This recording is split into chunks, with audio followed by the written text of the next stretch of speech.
प्यारे विद्यार्थियों, आप सभी का ऑनलाइन क्लासेस में स्वागत है। आज के वीडियो लेक्चर में हम लोग कंपाउंड्स तथा इसके क्लासिफिकेशन को कवर करेंगे।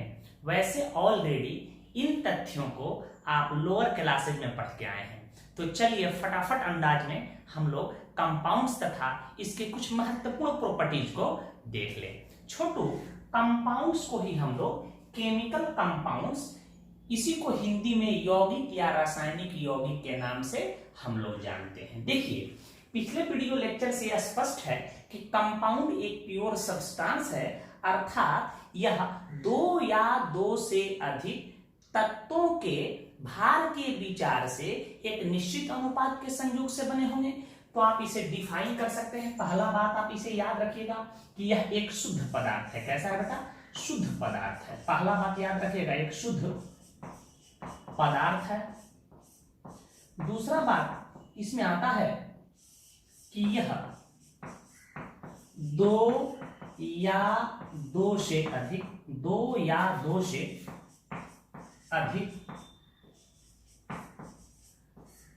तत्वों के भार के विचार से, भार को ही हम मास कहेंगे यहां, भार के विचार से एक निश्चित अनुपात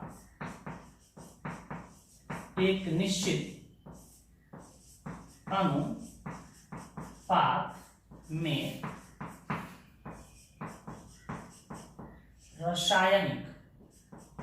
रासायनिक संयोग से बने होते हैं। तो ये दो मुख्य बात हो बेटा कि पहला कि यह शुद्ध पदार्थ है और यह दो समान या असमान तत्वों के भार के विचार से एक निश्चित अनुपात में रासायनिक संयोग से बने होते हैं, अर्थात उन दोनों में प्रतिक्रिया होने के बाद ये बने होते हैं। तो आप इसे डिफाइन भी कर सकते हो, इन दोनों को जोड़ देना है कि शुद्ध पदार्थ का वह रूप या वैसा शुद्ध पदार्थ जो दो या दो से अधिक तत्वों के भार के विचार से एक निश्चित अनुपात में रासायनिक संयोग से बने होते हैं, उसे कंपाउंड कहा जाता है। ये बात क्लियर कर लीजिए। एग्जाम्पल हम दे रहे हैं, ध्यान दीजिएगा। जैसे कार्बन डाइऑक्साइड, जिसको हम लोग CO2 कहते हैं बेटा, ध्यान दीजिएगा। इसको हम लोग क्या कहते हैं? Carbon dioxide. ध्यान दीजिएगा, यह कार्बन और ऑक्सीजन से मिलकर बना है, स्पष्ट है, ध्यान दीजिए। अब इनका अनुपात हम देख लें। कार्बन का परमाणु द्रव्यमान 12 होता है बेटा, और ऑक्सीजन का 16। तो दो ऑक्सीजन का परमाणु यहां दिखाई दे रहा है, तो 16 दूनी 32 हो गया। इनका सरल अनुपात निकाल रहे हैं, इसमें हम 4 से भाग दे दें, इसमें भी 4 से भाग दें। 4 तिहाई 12, 4 8 32। इसमें कह दे कार्बन और ऑक्सीजन का अनुपात हो रहा है, सरल अनुपात 3:8। अर्थात यह स्पष्ट हो गया कि कार्बन डाइऑक्साइड को चाहे किन्हीं विधियों से आप क्यों ना बनाएं, उसमें कार्बन और ऑक्सीजन का अनुपात बिल्कुल द्रव्यमानों का होगा 3:8। क्लियर है? इसी प्रकार एक और एग्जांपल हम ले ले, जल, जिसको एक्वा कहते हैं बेटा, वाटर। ठीक है, यह हाइड्रोजन और ऑक्सीजन से मिलकर बना है। इसमें हाइड्रोजन का हम रेशियो ले लेते हैं। हाइड्रोजन का परमाणु द्रव्यमान 1 होता है, 2 है तो 2, और ऑक्सीजन का 16। 2:16 हुआ। हम 2 एकम 2, 2 8 16। इसमें हाइड्रोजन और ऑक्सीजन का द्रव्यमानों का सरल अनुपात हो जाएगा 1:8। चाहे जल को किसी भी विधि से क्यों ना बनाया जाए, इसमें हाइड्रोजन और ऑक्सीजन का अनुपात होगा 1:8। अर्थात यह 2 या 2 से अधिक तत्वों के निश्चित अनुपात के संयोग से बने होते हैं। बात स्पष्ट हो गई। एक चीज और याद रखिएगा, जल जो एक यौगिक है, कार्बन डाइऑक्साइड एक यौगिक है। यौगिक के सूक्ष्म कण को हम लोग अणु कहेंगे। क्या कहेंगे बेटा? जिस प्रकार तत्व के सूक्ष्म कण को आप परमाणु कहते थे, एटम, उसी प्रकार यौगिक के सूक्ष्म कण को हम लोग कहेंगे मॉलिक्यूल्स। जैसे मैं कहूं कि एक गिलास जल का सूत्र तो H2O ही होगा, लेकिन एक गिलास जल जो हम लिए हैं उसमें कई लाखों करोड़ों जल के अणु हो सकते हैं, तो उसको भी हम लोग कैलकुलेट कर सकते हैं। तो जो ही आपसे कहा जाए जल का सूत्र बताओ तो आप H2O बोल दीजिएगा। जल अणु का फॉर्मूला बताओ, H2O बोल दीजिएगा। जल एक यौगिक है, इसका सूत्र बताओ, H2O कह दीजिएगा। तो कभी कभी यौगिक के स्थान पे पुस्तकों में अणु लिखा हो तो कंफ्यूज नहीं होला, जिन ही अणु का है समझ जाना है कि वो यह बोध करा रहा है यौगिक का। ठीक है, एक अणु अर्थात जल के एक अणु, मैं कहूंगा जल के 2 अणु तो आप 2H2O लिख सकते हैं, जल के 3 अणु 3H2O लिख सकते हैं। ठीक है, यदि यौगिकों का द्रव्यमान दिया हो तो उसमें अणुओं की संख्या भी निकाला जा सकता है। आगे हम सब सीखेंगे मोल में, घबराने की जरूरत नहीं है। तो यहां एक बात मैं लिख देता हूं छोटू कि यौगिक के सूक्ष्म कण को मॉलिक्यूल्स, जिसको हिंदी में अणु कहते हैं बेटा, अणु कहा जाता है। सब पढ़ के आए हैं, अणु कहा जाता है। वैसे हम लोग मॉलिक्यूल्स को डिटेल में पढ़ेंगे, अणु कहा जाता है। दूसरा महत्वपूर्ण बात याद रखिएगा कि देखिए यौगिक का जो गुण होता है अपने अवयवी तत्वों के गुण से अलग होता है। जैसे जल हाइड्रोजन और ऑक्सीजन के संयोग से बना है, तो जल का गुण हाइड्रोजन से और ऑक्सीजन से बिल्कुल अलग होगा। एक दो एग्जांपल देख लेते हैं। जैसे जल लिक्विड होता है, जबकि हाइड्रोजन जो होता है गैसीय अवस्था में पाया जाता है, ऑक्सीजन गैसीय अवस्था में पाया जाता है। जल अदहनशील होता है क्योंकि इसका ज्वलन ताप बहुत उच्च होता है, जबकि हाइड्रोजन अत्यंत ज्वलनशील होता है और ऑक्सीजन दहन के पोषक पदार्थ होते हैं। तो याद रखिएगा कि यौगिकों का गुण अपने अवयवी तत्वों के गुण से बिल्कुल भिन्न होता है। तो याद रखिएगा यौगिक का गुण अपने अवयवी तत्वों के गुणों से भिन्न होता है,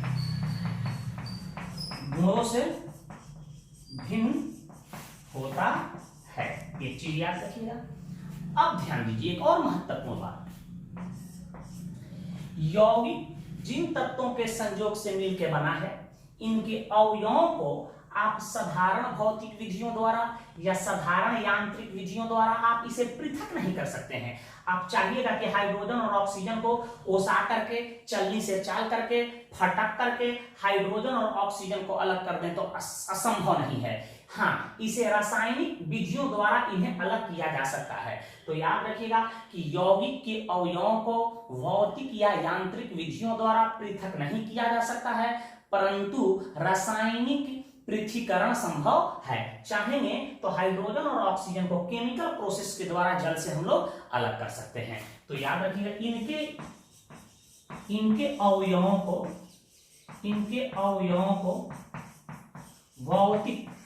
भौतिक विधि में आता है, फटक करके, चाल करके, ओसा के, छान करके, यही सारा टेक्निक। ठीक है, इनके अवयवों को भौतिक या यांत्रिक विधियों द्वारा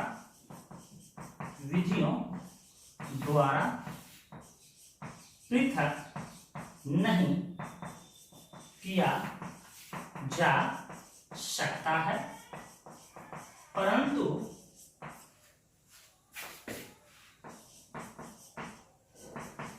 रासायनिक पृथक्करण संभव है।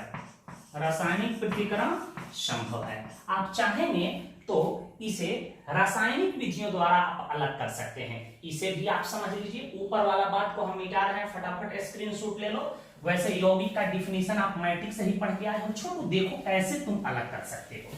जैसे सोडियम क्लोराइड नमक का नाम जानते हो, यह सोडियम और क्लोरीन से मिलकर बने हैं। इसको आप चाहिएगा कि फटक करके, ओसा करके, चाल करके, ठीक है, जीभ से, दांत और जीभ के सहायता से सोडियम और क्लोरीन को अलग कर दें, संभव नहीं है। हाँ, परंतु इसका विद्युत विच्छेदन कर दिया जाए तो सोडियम और क्लोरीन अलग अलग हो जाएंगे। जैसे देखिए कैसे हम रासायनिक विधियों द्वारा इसे पृथक कर रहे हैं। देखिए सोडियम क्लोराइड एक आयनिक कंपाउंड है, इसको मॉल्टेन स्टेट में लें, पिघली हुई अवस्था में ले लें और इसका विद्युत विच्छेदन कर दें। इलेक्ट्रोलाइसिस का मतलब होला विद्युत प्रवाहित करके इसे तोड़ना। एक गर्म तार, एक ठंडा तार इसमें डाल देंगे, जिसको आप गर्म तार, ठंडा तार कहते हैं। उसी को विज्ञान में हम लोग कैथोड एनोड के नाम से हम लोग जानेंगे। देखिए ध्यान से, जब ही इसका इलेक्ट्रोलाइसिस करेंगे, इसका पॉजिटिव पार्ट अलग हो जाएगा L फॉर्म में और Cl माइनस अलग हो जाएगा। ध्यान दीजिएगा, कैथोड लेते हैं, आगे आपको बता देते हैं। कैथोड कहते हैं छोटू ऋण ध्रुव को, ठीक है। और ऋण ध्रुव जब ये है तो इसका धन ध्रुव ले लेंगे। ध्यान दीजिए, कैथोड पर, कैथोड होता है ऋण ध्रुव तो इसके धन ध्रुव को ले लेंगे। यहाँ सोडियम प्लस है, इसके पास इलेक्ट्रॉनों की कमी, एक पॉजिटिव में एक इलेक्ट्रॉन एक खो चुका है। यदि मैं इसको एक इलेक्ट्रॉन दे दूं तो देखो यह क्या मुक्त कर दिया, सोडियम धातु को मुक्त कर दिया। और एनोड होता है छोटू, एनोड होता है धन ध्रुव, तो धन ध्रुव पे हम इसके ऋणात्मक पार्ट को ले लेंगे, Cl माइनस, इसके पास एक इलेक्ट्रॉनों की अधिकता, एक इलेक्ट्रॉन निकाल देंगे तो ये Cl दे दिया। और क्लोरीन जानते हैं एक डाई एटॉमिक गैस है, तो Cl और एक और Cl मिलकर Cl2 का निर्माण कर लेंगे, पुनः Cl और Cl मिलकर क्या बना लेंगे, Cl2 बना लेंगे। तो देख रहे हैं कि मोल्टेन गलित सोडियम क्लोराइड का विद्युत विच्छेदन करने पे कैथोड पे हमारा सोडियम धातु मुक्त हो रहा है और एनोड पे क्लोरीन गैस मुक्त हो रहा है। देखिए कैथोड और एनोड क्या है, ध्यान दीजिएगा। जनरली विद्युत विच्छेदन की प्रक्रिया में कैथोड, इसको याद कर लीजिएगा, कैथोड को हम लोग कहते हैं ऋणात्मक ध्रुव और एनोड को कहते हैं धनात्मक ध्रुव, याद रखिएगा।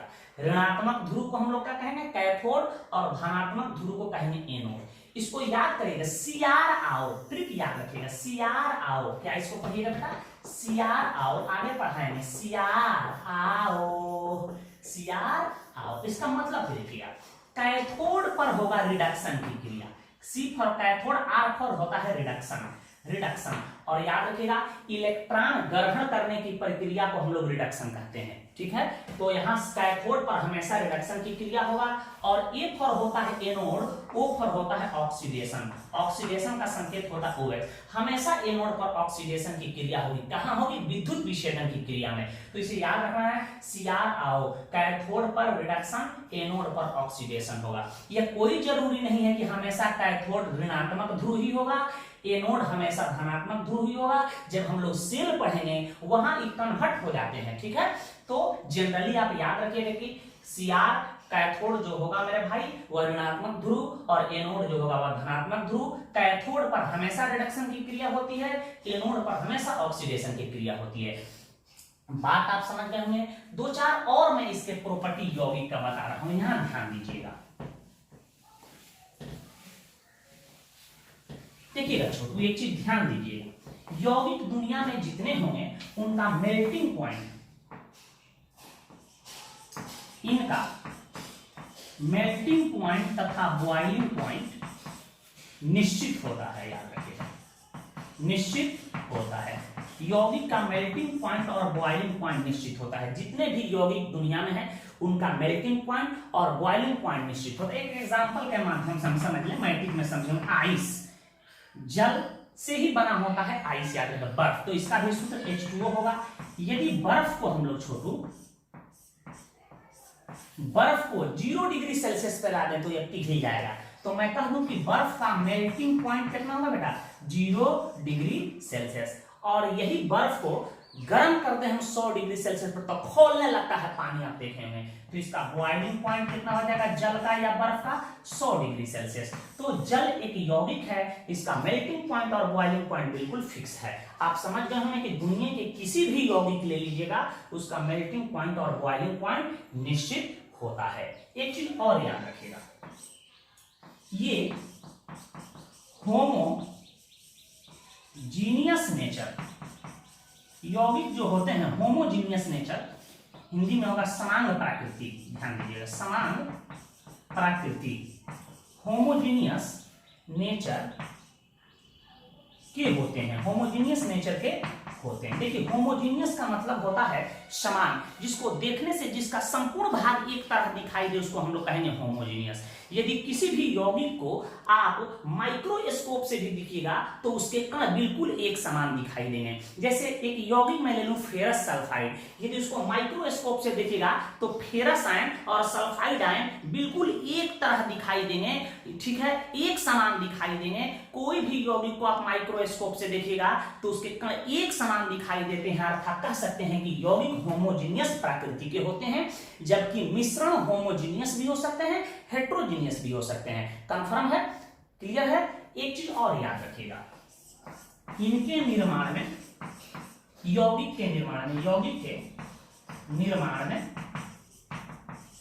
ऊर्जा का उत्सर्जन या अवशोषण होता है। ऊर्जा का उत्सर्जन या अवशोषण हो सकता है। देखिए यदि तत्व आपस में संयोग करते हैं तो उनको बाहर से एनर्जी देना पड़ता है ताकि वह सट के यौगिक बनाए, या दो तत्वों के संयोग से जो यौगिक बनता है उसके फलस्वरूप ऊर्जा का भी उत्सर्जन हो सकता है। एक एग्जांपल के माध्यम से आप समझ लें, लोहा के चूर्ण को और सल्फर के चूर्ण को यदि एक साथ रखा जाएगा तो यह रिजेक्शन ना के बराबर करता है या बिल्कुल करना नहीं चाहता है, लेकिन जब ही इसे गर्म करते हैं दोनों एक्टिव हो जाता है, सुख उगाने लगता है दोनों, और तुरंत यह सट करके हमारा फेरस सल्फाइड देता है। फेरस सल्फाइड बेटा देता है। तो फेरस सल्फाइड दे दिया तो देख रहे हैं कि इस प्रक्रिया में ऊर्जा का क्या हो रहा है, अवशोषण हो रहा है। बात आप समझ रहे होंगे। तो कोई भी यौगिक का निर्माण किसी रासायनिक प्रक्रिया के द्वारा होगा तो उसमें ऊर्जा का उत्सर्जन या अवशोषण हो सकता है। बात क्लियर है? तो इसे फटाफट नोट करें। तो आइए हम लोग अब यौगिक के टाइप्स को देख लें। छोटू ध्यान दीजिएगा, टाइप्स ऑफ कंपाउंड, यौगिक के प्रकार। देखिए यौगिक कोई भी हो दुनिया में उसका स्पेसिफिक फॉर्मूला होगा, ठीक है। मिश्रण का कोई फॉर्मूला नहीं हो सकता है, वह कंपोजिशन हो सकता है। ये फलाने फलाने फलाने यौग पदार्थों से मिलकर बने होंगे। जब मैं कहूं यौगिक तो दिमाग में ला देना है कि जरूर इसका सब एक स्पेसिफिक फॉर्मूला होगा, निश्चित रूप से किसी न किसी केमिकल पहचान के द्वारा इसको सूचित किया जाएगा, कंफर्म। तो यौगिक का एक स्पेसिफिक फॉर्मूला होता है। देखिए छोटू, लेवोजियर साहब ने, इनको रसायन शास्त्र का जनक माना जाता है, उस जमाने में जितने ज्ञात यौगिक थे उसको दो वर्गों में विभाजित कर दिया। ध्यान दीजिएगा, किसने विभाजित किया? 1785 में लेवोजियर साहब ने यौगिकों को दो वर्गों में विभाजित कर दिया। पहला को नाम दिया ऑर्गेनिक कंपाउंड,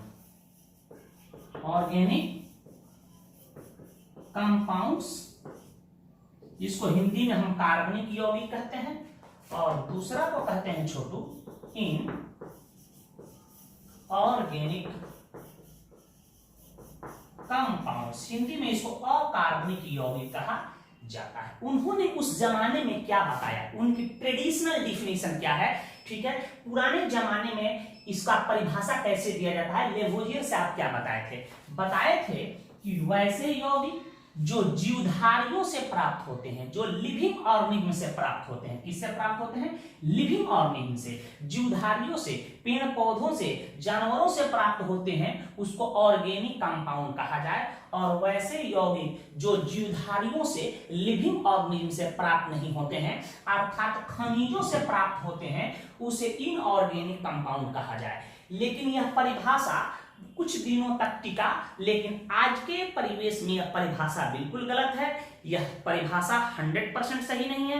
यह कहना बिल्कुल तर्कहीन है कि ऑर्गेनिक कंपाउंड केवल जीवधारियों से या पेड़ पौधों और जानवरों से ही प्राप्त किया जाता है। आप जानते हैं कि ऑर्गेनिक कंपाउंड को प्रयोगशाला में भी बनाया जा सकता है। तो लेवोजियर साहब के डिफिनेशन को अब नहीं बोलना है, इनकी आधुनिक परिभाषा को बोलना है कोई पूछे तो। आइए हम लोग अब समझ लेते हैं कि ऑर्गेनिक कंपाउंड क्या है छोटू। ऑर्गेनिक कंपाउंड्स किसे कहेंगे, जिसको हिंदी में हम लोग कार्बनिक यौगिक के नाम से जानते हैं। ध्यान दीजिएगा, कार्बनिक यौगिक। पहले समझिए, एक चीज मैं बता रहा हूं, हाइड्रोकार्बन क्या, पहले ध्यान दीजिए।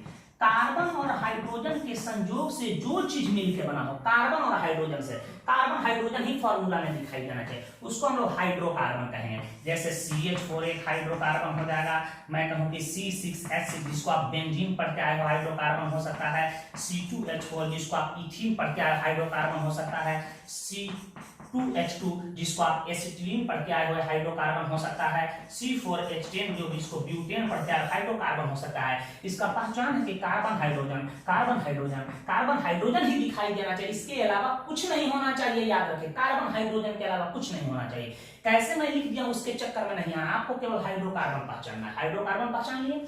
अब देखिए एक होता है टर्म डेरिवेटिव्स, डेरिवेटिव्स इसको हिंदी में व्युत्पन्न कहते हैं। मैंने हाइड्रोकार्बन का लड़का लड़की बेटा बेटी, ठीक है, याद रखें, नाती पोता याद रखिएगा भोजपुरी में। डेरिवेटिव्स को हिंदी में व्युत्पन्न कहते हैं। अभी व्युत्पन्न क्या है, छोटे ध्यान से समझिए।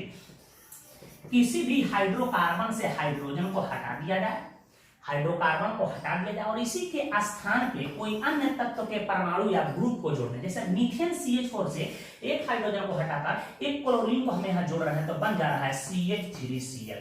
हम इसी मीथेन से CH4 से ध्यान दीजिएगा, एक H को हटा दें और यहाँ एक OH ग्रुप को जोड़ दें, इसको अल्कोहल ग्रुप पढ़ के आए हैं मैट्रिक में, तो हम देखो CH3OH बन गया।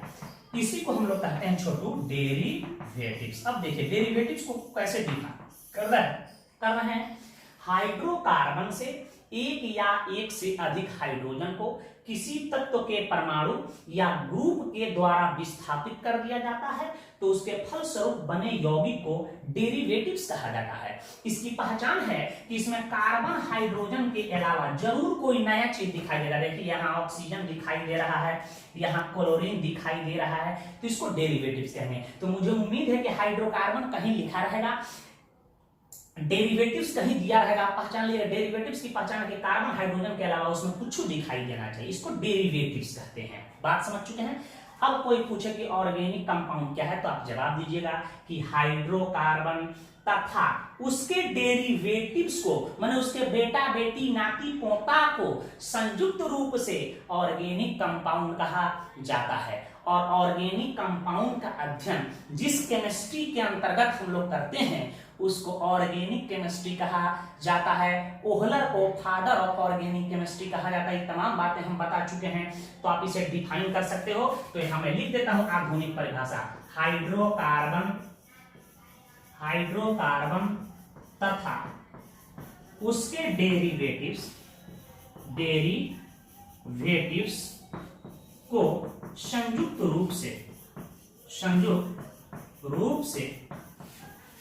ऑर्गेनिक कंपाउंड्स कहा जाता है। ऑर्गेनिक कंपाउंड्स कहा जाता है। बात आप समझ चुके हैं। इससे संबंधित दो चार बात मैं बोल रहा हूं, उसको नोट करा दूंगा। ऑर्गेनिक कंपाउंड को जीवधारियों से भी प्राप्त किया जाता है तथा इन्हें प्रयोगशाला में बनाया जा सकता है। ऐसा मानना था जे बर्गलियस साहब का, जो जैव शक्ति का सिद्धांत दिए थे, आप मैट्रिक में पढ़ के आए हैं कि ऑर्गेनिक कंपाउंड को प्रयोगशाला में नहीं बनाया जा सकता है, यह जीवधारियों के शरीर में अदृश्य शक्ति के फलस्वरूप बन जाते हैं। ठीक है, इनका मानना था। इन्हीं का शिष्य जो है 1828 में प्रथम ऑर्गेनिक कंपाउंड यूरिया का निर्माण लेबोरेटरी में कर दिया, जिसके फलस्वरूप इनके सिद्धांत का जो अंत हो गया। ये तमाम बातें पढ़ के आए हैं। अभी वर्तमान में ऑर्गेनिक कंपाउंड की संख्या 10 मिलियन है, अर्थात 1 करोड़ से भी अधिक हो चुका है और दिन प्रतिदिन इसकी संख्या बढ़ती जा रही है। ऑर्गेनिक कंपाउंड का मुख्य अवयव कार्बन होता है। कार्बन नहीं रहेगा तो ऑर्गेनिक कंपाउंड का निर्माण नहीं हो सकता है। इसके अलावा hydrogen, oxygen, nitrogen, phosphorus, halogen तथा सल्फर इसके निर्माण में भाग लेते हैं। मोटा मोटी 10 तत्व होते हैं। हाँ, इसके अलावा भी कुछ धातु हो सकते हैं, जो उपधातु हो सकते हैं, जो इसके निर्माण में भाग लेते हैं, लेकिन बहुत ही अल्प मात्रा में होते हैं। तो मुख्य 10 ही तत्व होते हैं जो इसके निर्माण में भाग लेते हैं। तो इन तमाम बातों को मैं नोट करवा रहा हूं, फटाफट इसे नोट करें।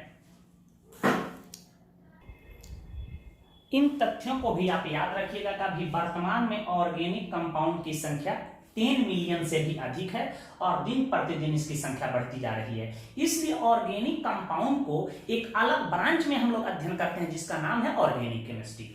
ऑर्गेनिक कंपाउंड का मुख्य अवयव याद रखिएगा कार्बन होता है। कार्बन नहीं रहे तो ऑर्गेनिक कंपाउंड का निर्माण संभव नहीं। बिहार बोर्ड 12 के एग्जाम में भी पूछ दिया कि ऑर्गेनिक कंपाउंड का मुख्य अवयव होता है कार्बन। इसके अतिरिक्त hydrogen, oxygen, nitrogen, phosphorus, halogen जो आवर्त सारणी के ग्रुप 17 के तत्व उसको हम X से डिनोट करते हैं, तथा सल्फर इसके निर्माण में भाग लेते हैं। इनकी कुल संख्या हुई 10। एक ट्रिक के माध्यम से इसे याद रखिएगा, ध्यान दीजिएगा। एक मैं ट्रिक बता रहा हूं, कहो कार्बन हाइड्रोजन ऑक्सीजन को याद रखना है, कहो, कहो ना नाइट्रोजन, कहो ना, कहो ना, कहो ना फास्फोरस, कहो ना प्यार है, कहो ना प्यार, हैलोजन, हैलोजन को रखना है याद, कहो ना प्यार है, कहो ना प्यार है। हैलोजन में कौन कौन आता है बेटा, X is equal to fluorine, chlorine, bromine and iodine आता है। कहो ना प्यार है एंड सल्फर, सनम से, कहो ना प्यार है सनम से। तो इनकी कुल संख्या बेटा देखिए कितना हो रहा है, इनकी कुल संख्या 10 है, ठीक है। तो यह 10 ही तत्व तो आपस में मिलके 10 मिलियन से अधिक यौगिकों का निर्माण कर चुके हैं। रखना है कहो ना प्यार है सनम से, कहो ना प्यार है सनम से। तो ये 10 ही तत्व तो मिलकर के 10 मिलियन से अधिक यौगिकों का निर्माण कर चुके हैं। ये जरूरी नहीं है कि यही इतने आते हैं, इसके अलावा भी कुछ तत्व आते हैं लेकिन बहुत अल्प मात्रा में। जैसे नोट में एक बात याद रखिएगा, बार बार कंपटीशन में पूछे जाते हैं, जैसे क्लोरोफिल का आप नाम सुनो, क्लोरोफिल एक ऑर्गेनिक कंपाउंड है जिसके कारण पेड़ पत्ते हरे दिखाई देते हैं, ठीक है। यह एक ऑर्गेनिक कंपाउंड है, यह याद रखिएगा, इसमें मैग्नीशियम 2+ पाया जाता है। यह मैग्नीशियम का जटिल यौगिक होता है। कोई क्लोरोफिल पूछे क्या है, बोलना एक ऑर्गेनिक कंपाउंड है और इसमें कौन सा धातु पाया जाता है, तो मैग्नीशियम। मैग्नीशियम किस अवस्था में होता है, +2 याद रखिएगा। हेमोग्लोबिन का नाम सुने हो, GLO हेमोग्लोबिन, जिसको हम लोग लाल रक्त कण कहते हैं, ठीक है। ये भी एक ऑर्गेनिक कंपाउंड ही है, ठीक है। यह इसमें Fe+2 का जटिल यौगिक होता है। देखिए तो इस ऑर्गेनिक कंपाउंड जो होता है हेमोग्लोबिन, यह लोहा इसमें पाया जाता है, याद है। और लोहा किस अवस्था में रहता है, Fe+2 अवस्था में रहता है। इसी प्रकार विटामिन B12 जिसका नाम सुना, विटामिन B12, वैसे 12 क्लासेस में चलेंगे तो हम लोग विटामिन को डिटेल में पढ़ना है, विटामिन कितने प्रकार के होते हैं, विटामिन क्या करता है। विटामिन B12 ये भी एक ऑर्गेनिक कंपाउंड है, इसमें कोबाल्ट धातु पाया जाता है और कोबाल्ट किस अवस्था में होता है, +3 अवस्था में होता है। तो देख रहे हैं कि ऑर्गेनिक कंपाउंड कुछ के निर्माण में मैग्नीशियम, लोहा, कोबाल्ट, जिंक आदि भी भाग लेते हैं, लेकिन इसकी मात्रा अल्प होता है। तो मुख्य रूप से ऑर्गेनिक कंपाउंड के निर्माण में कितने तत्व भाग लेते हैं, 10 भाग लेते हैं, याद रखिएगा। तो इसे नोट करें, कुछ और बात बता रहे हैं। इन तथ्यों को भी याद रखिएगा कि ऑर्गेनिक कंपाउंड, OC का मतलब ऑर्गेनिक कंपाउंड, जीवधारियों से प्राप्त होते हैं, पेड़ पौधा, इंसान, जानवर से प्राप्त होते हैं, तथा इन्हें लैब में भी बनाया जा सकता है। पुराने जमाने में मानना था कि ऑर्गेनिक कंपाउंड को लैब में नहीं बनाया जा सकता है, जो मैट्रिक में पढ़ के है, वैसे इसका डिटेल अध्ययन हम लोग ऑर्गेनिक केमिस्ट्री पढ़ेंगे तो करेंगे, ठीक है। परंतु यह कंसेप्ट जे बर्जीलियस का खत्म हो गया और अब प्रूफ हो गया कि ऑर्गेनिक कंपाउंड को लैब में भी बनाया जा सकता है। जैसे समझने के लिए साइट्रिक एसिड एक ऑर्गेनिक कंपाउंड है, सबका फॉर्मूला हम लोग पढ़ेंगे। यह नींबू में पाया जाता है, अर्थात नींबू खट्टा होता है साइट्रिक एसिड के कारण, और नींबू क्या है, जीवधारी है। टार्टेरिक एसिड इमली में, इमली खट्टा होता है टार्टेरिक एसिड के कारण। ऑक्जेलिक एसिड का आप नाम सुने हैं, ऑक्जेलिक एसिड। ऑक्जेलिक एसिड यह कच्चे टमाटर या ईख में पाया जाता है। इसी प्रकार लैक्टिक एसिड का आप नाम सुने हैं, दही खट्टा होता है लैक्टिक एसिड के कारण, या सावर मिल्क, दूध फट जाता है तो उसका पानी आप टेस्ट कीजिए, खटतुरस लगेगा, तो लैक्टिक एसिड सावर मिल्क या दही में पाया जाता है। फॉर्मिक एसिड का आप नाम सुने होंगे, यह रेड एंट में, रेड एंट को लैटिन भाषा में फॉर्मिका कहा जाता है, तो रेड एंट में पाया जाता है। लाल चींटी या आम के पेड़ पर मट्टा देखते होंगे, चिंटा के बराबर होता है, जिसको देहात में लोग मट्टा कहता है, तो उसमें पाया जाता है। मधुमक्खी के डंक में भी फॉर्मिक एसिड पाया जाता है। अब पूछिएगा सर बिच्छू के डंक में क्या होता है, सांप जो बाइट करता है, स्नेक बाइट करता है, उसके पॉइजन में क्या होता है, वो हाईली प्रोटीनस होते हैं, उनकी चर्चा हम कभी करेंगे क्लास में। स्नेक बाइट को कैसे आप रक्षा करेंगे, स्नेक बाइट में कौन पॉइजन होता है, स्नेक के टाइप्स हम समझा देंगे ताकि आपको कहीं फ्यूचर में दिक्कत नहीं हो। तो वो सब अलग बातें हैं छोटू। और ओहलर साहब को आप जानते ही हैं, इन्होंने जैव शक्ति का सिद्धांत काम किया और प्रथम ऑर्गेनिक कंपाउंड यूरिया का निर्माण लैब में 1828 में इन्होंने कर दिया। तो याद रखिएगा, ओहलर ने प्रथम ऑर्गेनिक कंपाउंड यूरिया का निर्माण लैब में किया। कैसे किया नहीं, हो गया। देखो अमोनियम साइनेट एक केमिकल है, अमोनियम साइनेट इसको कहते हैं, AMMON, अमोनियम सायानेट, अमोनियम सायानेट को इन्होंने गर्म कर दिया तो यूरिया बन गया, NH2CONH2, इसको यूरिया कहते हैं बेटा, यूरिया। और स्पष्ट हुआ इनके प्रॉपर्टी से यह साबित हुआ कि ऑर्गेनिक कंपाउंड, इसी को कार्बामाइड के नाम से हम लोग कार्बामाइड के नाम से भी हम लोग जानते हैं। इसका आयु पैट नेम भी हम लोग लिखेंगे, लेकिन आगे ऑर्गेनिक केमिस्ट्री पढ़ेंगे तो कभी कभी ऐसे प्रश्न पूछ देता है कि बताइए प्रथम ऑर्गेनिक कंपाउंड कौन सा प्रयोगशाला में बनाया गया जो तत्वों के संयोग से बनाया गया, तो यूरिया नहीं मानना है, वहां उत्तर हो जाएगा एसिटिक एसिड। सूत्र पढ़ के आए हैं मैट्रिक में, CH3COOH। हरमन कोलबे ने 1845 में कार्बन हाइड्रोजन के संयोग से, वो अभिक्रिया को भी बताएंगे जब हम लोग ऑर्गेनिक पढ़ेंगे, के संयोग से दूसरा ऑर्गेनिक कंपाउंड का निर्माण कर दिया एसिटिक एसिड। लेकिन ऐसे कह दे कि तत्वों के संयोग से प्रथम ऑर्गेनिक कंपाउंड, तो आपको टिक लगाना है एसिटिक एसिड पर। ऐसे प्रथम ऑर्गेनिक कंपाउंड है तो यूरिया, क्लियर है। उसके बाद बर्थेलॉट ने मीथेन गैस का निर्माण किया, बहुत सारे यौगिकों का निर्माण प्रयोगशाला में किया गया, जिसके फलस्वरूप यह साबित हो गया कि ऑर्गेनिक कंपाउंड केवल जीवधारियों से प्राप्त नहीं हो सकते हैं। यह जे बर्गलियस का कंसेप्ट बिल्कुल गलत हो गया। बात आप समझ चुके हैं, इसे नोट करें। एक चीज और याद रखिएगा, मनुष्य के पेशाब में या मनुष्य के आंख के आंसू में यूरिक एसिड होता है। जितने भी खट्टे फल आप खाते हैं, साइट्रस फ्रूट जिसको कहते हैं, वो विटामिन सी एस्कॉर्बिक एसिड का रिच स्रोत होता है, और यही इम्यूनिटी पावर देता है शरीर में, रोग प्रतिरोधक क्षमता बढ़ाने का काम करता है। तो कम से कम एक साइट्रस फ्रूट आपको रोज खाना चाहिए, क्लियर है। तो इन तमाम बातों का अध्ययन करेंगे। कभी कभी मैट्रिक में या सामान्य विज्ञान से सब क्वेश्चन पूछे जा सकते हैं कि भैया बताओ नींबू में कौन एसिड, इमली में कौन एसिड, टमाटर में कौन एसिड, लैक्टिक एसिड में कौन एसिड, सॉरी दही में कौन एसिड पाया जाता है। इसे नोट करें। कुछ ऑर्गेनिक कंपाउंड के हम प्रॉपर्टीज बता रहे हैं और उसी को उलट दीजिएगा तो इनऑर्गेनिक कंपाउंड के प्रॉपर्टीज हो जाएंगे। इसे नोट कर लें। तो ये ऑर्गेनिक कंपाउंड के कुछ प्रॉपर्टी है, इसे समझ लीजिए। देखिए पहला प्रॉपर्टी होता है कि ऑर्गेनिक कंपाउंड कोवैलेंट नेचर के होते हैं। कोवैलेंट नेचर का हिंदी होगा सहसंयोजी स्वभाव का। आप मैट्रिक में पढ़ के आए हैं, single bond, double bond, triple bond, clear है। तो जिस यौगिक में सिंगल बॉन्ड हो, डबल बॉन्ड हो, ट्रिपल बॉन्ड हो, उसको हम लोग कहेंगे कि कोवैलेंट बॉन्ड है उसमें। और जो यौगिक कोवैलेंट बॉन्ड से मिल के बना होता है उसको हम लोग कोवैलेंट कंपाउंड कहते हैं। और दुनिया में जितने भी कोवैलेंट कंपाउंड होंगे उसको हम लोग कह सकते हैं कि कोवैलेंट नेचर के होते हैं। जैसे आप देख रहे होंगे मीथेन में सब हाइड्रोजन सिंगल बॉन्ड से जुड़ा है, देख रहे हैं, ये कोवैलेंट बॉन्ड है तो कह सकते हैं कि ये कोवैलेंट नेचर का है। और जो कोवैलेंट नेचर के होते हैं, मैट्रिक में भी बात पढ़ते हैं, प्रायः जल में नहीं घुलते हैं, ठीक है। वे जल में घुलते भी हैं कुछ, तो उसका कारण अलग है, उसको बता रहे हैं। इसका मेल्टिंग पॉइंट, बॉइलिंग पॉइंट कम होता है। तो पहला बात याद रखिए कि कोवैलेंट नेचर के होते हैं। जबकि दूसरे तरफ इनऑर्गेनिक कंपाउंड कोवैलेंट नेचर के भी हो सकते हैं और आयनिक नेचर के भी हो सकते हैं। इनका मेल्टिंग पॉइंट, बॉइलिंग पॉइंट लो होता है, किसके तुलना में? इनऑर्गेनिक कंपाउंड के तुलना में लो होता है, ठीक है। कोई पूछे क्यों? कोवैलेंट बॉन्ड के कारण, क्योंकि कोवैलेंट बॉन्ड कमजोर होता है। इसका विलयन विद्युत का कुचालक होता है, जब आयन के रूप में नहीं डूबते हैं इसलिए ये विद्युत के कुचालक होते हैं, याद रखिएगा। ऑर्गेनिक कंपाउंड प्रायः जल में अघुलनशील होते हैं, क्योंकि कोवैलेंट कंपाउंड जल में नहीं घुलते हैं, इसलिए ये जल में अघुलनशील होते हैं। कोई पूछे क्यों? कोवैलेंट बॉन्ड के कारण। हाँ, अब प्रश्न उठता है कि चीनी पानी में घुल जाता है, क्यों सर? ये भी ऑर्गेनिक है। ग्लूकोज पानी में घुल जाता है, ये भी ऑर्गेनिक है। आप फिल्म में देखे होंगे जब हीरोइन से गुस्सा आता है तो शराब को पानी में मिला के पीता है और शराब में पाया जाता इथाइल अल्कोहल, तो इथाइल अल्कोहल पानी में क्यों घुल जाता है? हाँ, वैसे ऑर्गेनिक कंपाउंड जल में घुल सकते हैं जो जल के साथ हाइड्रोजन बंधन का निर्माण करें। अब आपके दिमाग में आता है हाइड्रोजन बंधन क्या है, इसकी चर्चा हम लोग केमिकल बॉन्डिंग में करेंगे। तो वैसे ऑर्गेनिक कंपाउंड जल में घुल जाते हैं जो जल के साथ H बॉन्ड का निर्माण करें, क्लियर है,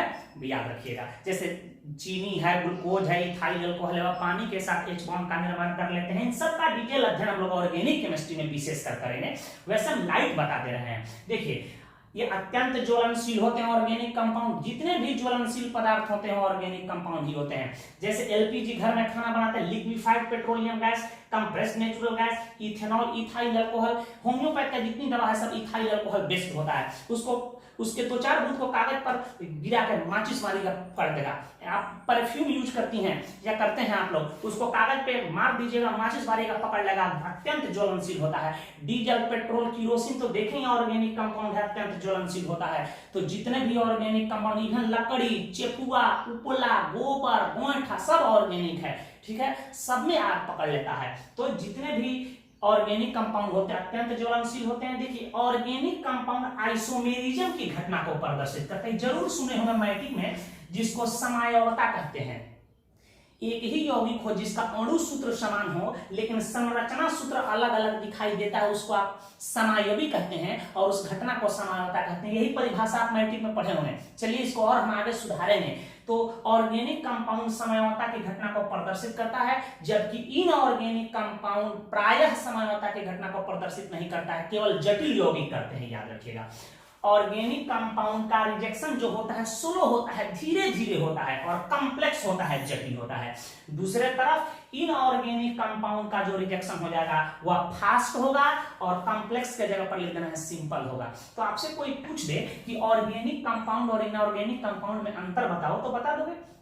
ये कोवैलेंट नेचर के होते हैं, तो इनऑर्गेनिक में लिख देगा कि ये प्रायः कोवैलेंट और आयनिक नेचर के होते हैं। इनका एमपीबीपी लो, इनका एमपीबीपी हाई, इनका विलयन विद्युत का कुचालक। इनऑर्गेनिक कंपाउंड के विलयन प्रायः विद्युत के चालक। ऑर्गेनिक कंपाउंड प्रायः जल में अघुलनशील, और उसमें लिख सकते हो कि इनऑर्गेनिक कंपाउंड प्रायः जल में घुलनशील, प्रायः वर्ड जोड़ देना है जहां दिक्कत हो। ये अत्यंत ज्वलनशील लिख देना। इनऑर्गेनिक कंपाउंड ज्वलनशील नहीं होते हैं, जैसे नमक नहीं जलता है, जल नहीं जलता है, CO2 नहीं जलता है, O2 नहीं जलता है, N2 नहीं जलता है। हाँ कुछ हो सकते हैं जैसे हाइड्रोजन H2 अत्यंत ज्वलनशील है, वो अलग बात है, ठीक है। ऑर्गेनिक कंपाउंड आइसोमेरिज्म की घटना को प्रदर्शित करते हैं, प्रायः इनऑर्गेनिक कंपाउंड आइसोमेरिज्म की घटना को प्रदर्शित नहीं करते हैं। तो ये तमाम बातें याद रखिएगा। ऑर्गेनिक पढ़ेंगे तो वहां हम लोग डिटेल्स देखेंगे। अब आ रहा है बेटा इनऑर्गेनिक कंपाउंड।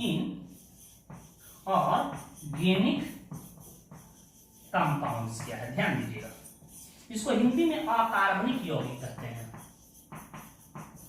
अकार्बनिक यौगिक के नाम से हम लोग इसको जानते हैं। देखो वैसा यौगिक जो खनिजों से प्राप्त होते हैं, मिनरल से प्राप्त होते हैं, उसे हम लोग इनऑर्गेनिक कंपाउंड कहा जाता है।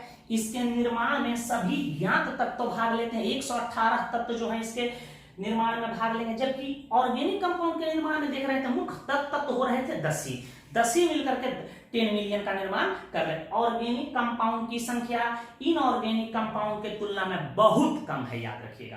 क्लियर है? तो आप इसको फटाफट लिख लो कि वैसे यौगिक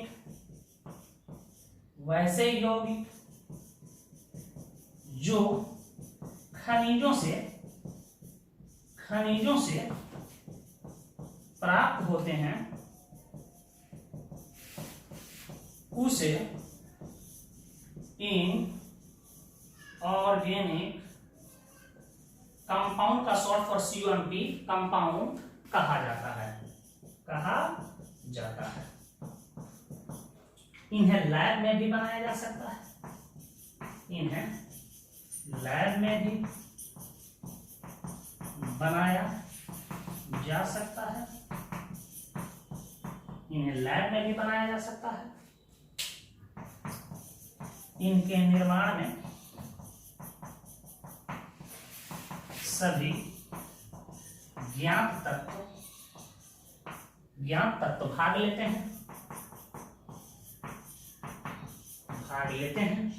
फटाफट नोट करो, ये भी बात याद रखिएगा।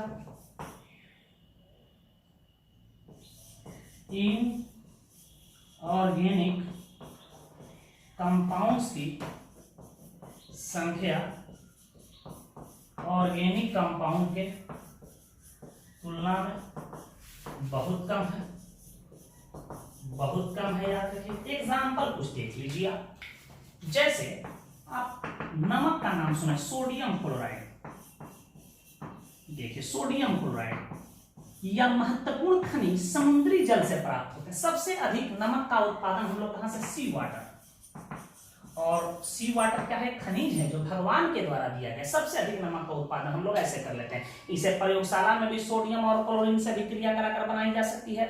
बहुत सारा मेथड है सोडियम क्लोराइड बनाने का।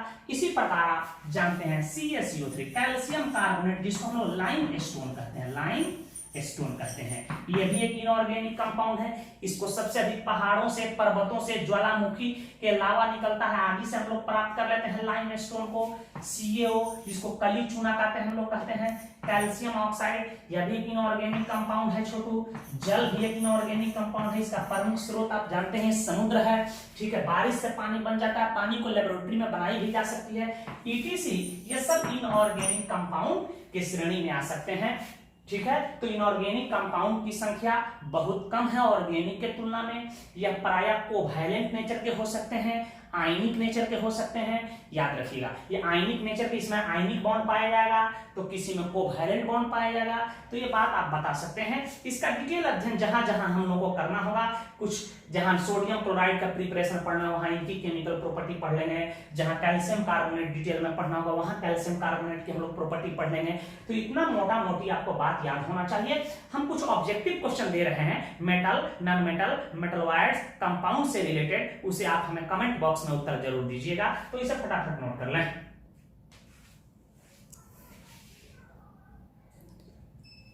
इस मल्टीपल चॉइस क्वेश्चंस का उत्तर आप मुझे कमेंट बॉक्स में दीजिएगा। जैसे ग्रेफाइट में कार्बन का हाइब्रिडाइजेशन होता है, वैसे हम आपको बताए थे कि प्रसंकरण हम आगे पढ़ेंगे, लेकिन आपको अभी बताना है कि इसमें कार्बन का प्रसंकरण होता है। हीरा में कार्बन का हाइब्रिडाइजेशन होता है, और हीरा की संरचना याद रखिएगा, किसका मेल्टिंग पॉइंट सर्वाधिक होता है, धातु यहां दिए गए हैं। क्वाइनेज मेटल कौन कौन है, जिसको मुद्रा धातु एक्वा फोर्टिस कहते हैं। आपको बताया गया है एक्वा फोर्टिस किसको कहा जाता है, कई बार बिहार बोर्ड के 12 के एग्जाम में पूछे गए हैं। भूप्रपट्टी पर सर्वाधिक मात्रा में पाए जाने वाला धातु कौन है, लोहा, एल्युमिनियम, ऑक्सीजन, सिलिकॉन। प्रथम ऑर्गेनिक कंपाउंड है, फॉर्मूला दिया गया है, पहचानना है। किसका केटानेशन प्रॉपर्टी सर्वाधिक होगा, पिछले क्लासेस में आपको केटानेशन प्रॉपर्टी बताया गया, self linkage property of an element is called catenation property. श्रृंखलन गुण किसका सबसे अधिक होता है, ये भी बिहार बोर्ड में पूछा गया है। एक्वा रेजिया है, जिसको अम्लराज कहा जाता है। तो ये छोटे छोटे प्रश्न आप अपने मस्तिष्क में बैठा लीजिएगा। वैसे सब आपको बता दिया गया है, तो आप इन्हें एक बार हल कर लीजिएगा। वैसे जिनको याद होगा फटाफट टिक लगा लेंगे। हम लोग नेक्स्ट वीडियो लेक्चर में थोड़ा सा देखेंगे कि यौगिक दुनिया में जितने होते हैं उनके केमिकल प्रॉपर्टी के आधार पे, उनके केमिकल गुण के आधार पे हम लोग उन्हें चाहें तो 3 वर्गों में विभाजित कर सकते हैं। एसिड, बेस, साल्ट, जो आप मैट्रिक में अम्ल, भस्म, क्षार पढ़ के आए हैं। बार बार एसिड का कंसेप्ट, बार बार बेस का कंसेप्ट, बार बार साल्ट का कंसेप्ट हमारे केमिस्ट्री पढ़ने में आएगा, तो उस कंसेप्ट को भी हम क्लियर करेंगे नेक्स्ट वीडियो लेक्चर में। धन्यवाद।